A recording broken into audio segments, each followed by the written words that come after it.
भी बंदूकें होनी चाहिए, उन्हें उसे चलाने का नॉलेज होना चाहिए, तभी वो फूलन देवी के साथ लड़ेगी। क्या हुआ? आत्मसम्मान के साथ कोई समझौता नहीं करना होगा, और जो आत्मसम्मान के साथ समझौता किया वो आज के डेट में दलाल के नाम से जाना जाता है। साफ साफ शब्द में हम बता रहे हैं। 12 साल का नहीं होगा, बाइक का चाबी थमा दीजिएगा, लेकिन बेटी 18 साल की भी नहीं होगी ब्याह करके बाहर भगाने का फिराक में रहते हैं, लेकिन कभी ये नहीं कहते हैं कि बेटी बाइक का चाबी लो और एक बार तुम भी उस पे पैर रखो और चलाने सीखो। उठा लो हथियार और कर दो बगावत, और ले लो अपना हक, ले लो अपना अधिकार, और जियो शान से।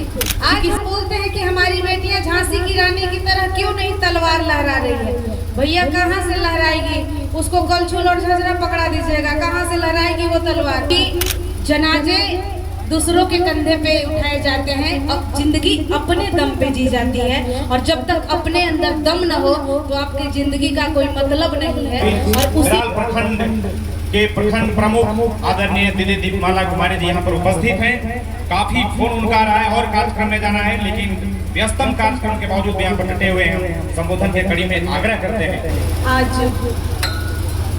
हासनदाग के पावन सरजमी पे श्रद्धांजलि एवं संकल्प सभा में उपस्थित हमारे बीच सम्मानित मंच, चूँकि संबोधन में बहुत समय जाएगा, जो हमसे बड़े हैं मैं उनका चरण स्पर्श करती हूँ और बाकी लोगों को शुभकामनाएं देती हूँ। और आज जिनकी शहादत दिवस हम मना रहे हैं, वीरांगना फूलन देवी जी के चरणों में श्रद्धा सुमन अर्पित करते हुए भारतवर्ष में जन्मे तमाम संतों गुरुओं को नमन करते हुए आप सभी को अभिनंदन, जोहार, स्वागत, खैर मकदम करते हुए अपनी बात को रखती हूँ। चूँकि आज जिस वीरांगना का हम शहादत दिवस मना रहे हैं, दुख होता है अपने समाज को देख करके कि आज भी हमारा समाज अपने आप को लाज, संकोच, डर और सामाजिक दबाव के आगे झुका हुआ है, और ये किसी से छुपा हुआ नहीं है। आज हम भले इस मंच पे अपने पुरुष समाज से भी कहना चाहेंगे कि अगर आज आप इस मंच पे भले डटे हुए हैं, लेकिन आप अपनी महिला को बाहर निकालने में उतना ही संकोच करते हैं, तो कहाँ से होगा भाई? शुरुआत तो खुद से करना होगा। जब आप कहीं इस तरीके के सभा में जा रहे हैं तो अपने घर की महिलाओं, अपने घर की बेटियों को जरूर लेके जाएं, ताकि वहाँ जो भी बातें हो, जो भी चीजें उन्हें सुनने जानने को मिले, वो ग्रहण जरूर कर पाए। क्योंकि आज हम बोलते हैं कि हमारी बेटियां फूलन देवी क्यों नहीं बन गई, आज हम बोलते हैं कि हमारी बेटियां झांसी की रानी की तरह क्यों नहीं तलवार लहरा रही है। भैया कहाँ से लहराएगी? उसको कलछुल और झंझरा पकड़ा दीजिएगा, कहाँ से लहराएगी वो तलवार? लेकिन एक बात और है हमारा चौधरी समाज में, जो अभी संबोधन में आप सबने कहा कि फूलन देवी जी का विवाह 11 वर्ष की उम्र में हो गया था, तो आज जो होता है आपका समाज जो है आज भी बाल विवाह करने में आगे है, और इससे अभी तक अगर आप लोग नहीं निकले हैं तो क्या सामाजिक बदलाव संभव है? नहीं है। तो सबसे पहले सामाजिक बदलाव खुद से शुरुआत होना चाहिए, और सच बोलने का जिसके अंदर हिम्मत हो वही बदलाव ला सकता है। अन्यथा हमारा एक बार माइक मिल गया है और हम जितना भड़ास निकाल देते इसे नहीं होगा। अगर बगावत करना ही अपने आत्मसम्मान के लिए, अपनी आत्मरक्षा के लिए, अपने समाज के कल्याण के लिए बगावत करना ही एकमात्र रास्ता है, तो उठा लो हथियार और कर दो बगावत, और ले लो अपना हक, ले लो अपना अधिकार, और जियो शान से। क्योंकि शान से अगर जीना है तो आत्मसम्मान के साथ कोई समझौता नहीं करना होगा, और जो आत्मसम्मान के साथ समझौता किया वो आज के डेट में दलाल के नाम से जाना जाता है। साफ साफ शब्द में हम बता रहे हैं।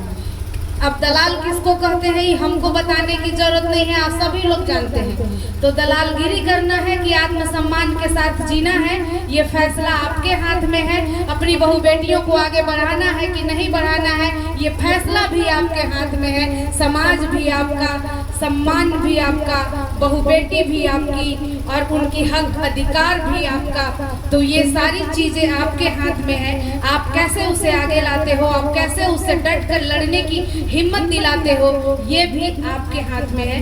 इसको भी आप देखेंगे। आज के समय में हम अपने बेटियों को रील बनाने के लिए आगे भेज देते हैं। आज के डेट में अब हमारे घर के हम ज्यादातर देख रहे हैं कि SC/ST समाज की जो बेटियां हैं ज्यादातर देख रहे हैं कि रील बना रही है, डांस कर रही है वगैरह वगैरह, और बाद में लिखेगी कि गलत कमेंट मत करना। तो बताइए ये संभव है? अब गलत काम करोगे तो गलत कमेंट तो होगा ही होगा। तो भाई ऐसा काम ही हम क्यों करें कि हम पे कोई गलत कमेंट ना करे, लिखने की नौबत आ जाए। तो इससे हमको बचना होगा। और दूसरी बात कि हम अपनी बेटियों को घर से बाहर निकालते हैं तो आपके एक एक घर में बाइक होगा। हम सामाजिक बात करेंगे हम, क्योंकि आज हम फूलन देवी की श्रद्धांजलि सभा में है, तो बात इन्हीं के लेवल की होनी चाहिए। आप घर में बाइक है, आप अपने बेटा 12 साल का नहीं होगा, बाइक का चाबी थमा दीजिएगा, लेकिन बेटी 18 साल की भी नहीं होगी, ब्याह करके बाहर भगाने का फिराक में रहते हैं, लेकिन कभी ये नहीं कहते हैं कि बेटी बाइक का चाबी लो और एक बार तुम भी उस पे पैर रखो और चलाने सीखो।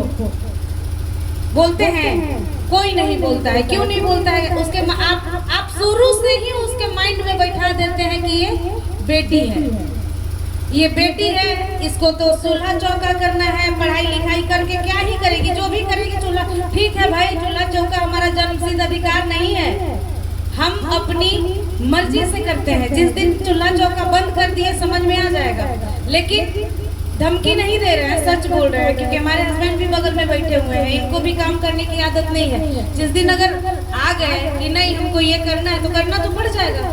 तो ये चीजें समाज के बेटियों को करना होगा, समाज की बेटियों को आगे लाना होगा। महिलाओं के हाथ में भी डंडा होना चाहिए, महिलाओं के हाथ में भी तलवार होना चाहिए, महिलाओं के हाथ में भी बंदूकें होनी चाहिए, उन्हें उसे चलाने का नॉलेज होना चाहिए, तभी वो फूलन देवी के साथ लड़ेगी। क्या हुआ था? इनके साथ 15 लोगों ने रेप किया, इसके घर वाले तक इनके खिलाफ थे। लेकिन जब इन्होंने बगावत शुरू किया, जब इन्होंने अपने आत्मसम्मान को आगे रखा, जब इन्होंने अपने आत्मसम्मान के लिए हथियार उठाई, तो झुकना पड़ा उन सामंती ताकतों को भी, और झुकना पड़ा वैसे लोगों को भी जिन्होंने किसी महिला को अबला समझने की भूल की थी। इन्होंने ही, यही एक वीरांगना, यही एक महिला जिन्होंने लाइन में खड़ा करके गोली मारा था। और आज हम बात भी कर लेते हैं, आज की महिलाओं की बात करें तो क्या ही बोले, उन्हें तो तमाम तरीके की चीजों का सामना करना पड़ता है।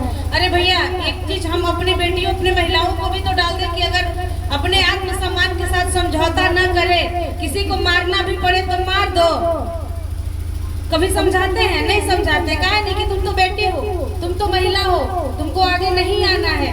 समाज में बहुत सारी ऐसी चीजें हैं जिसको हम सामाजिक रीतियों के नाम पे, ट्रेडिशन के नाम पे उसे दबाने का काम करते हैं, उसे छुपाने का काम करते हैं। और यही कारण है कि आज पढ़ा लिखा समाज होने के बाद भी, आज शिक्षित समाज होने के बाद भी, आज विकसित समाज होने के बाद भी हमारा हक अधिकार के लिए हम महिलाएं आगे नहीं आ पाती हैं।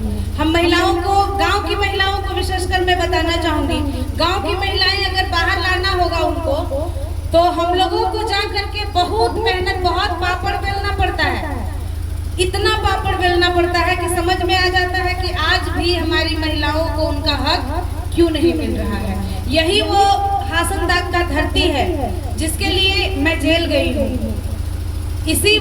यही वो नथन चौधरी जी के हत्या हुआ, और जिसके लिए लाखों लोगों ने मेराल थाना पे आंदोलन किया और उसका हिस्सा बने, और उसके लिए हम सबको पुलिस की लाठी खाना पड़ा, हम सबको गोरा पत्थर खाना पड़ा, इवन जेल तक जाना पड़ा, और आज भी न्याय नहीं मिला है। आज भी हम उसके लिए कोर्ट के दरवाजे तक जाते हैं और ये कहते हैं कि हम अपने हक की लड़ाई लड़े हैं। किसी का चोरी और डकैती और किसी का मर्डर करके आपके थाने और जेल में नहीं है, ये हक के साथ कहते हैं। तो आज हमारा हक अधिकार की बात है, तो वहाँ पे लड़ना, डटना, उसका सामना करना और इसको करने की हिम्मत हमारे अंदर भी होनी जरूरी है।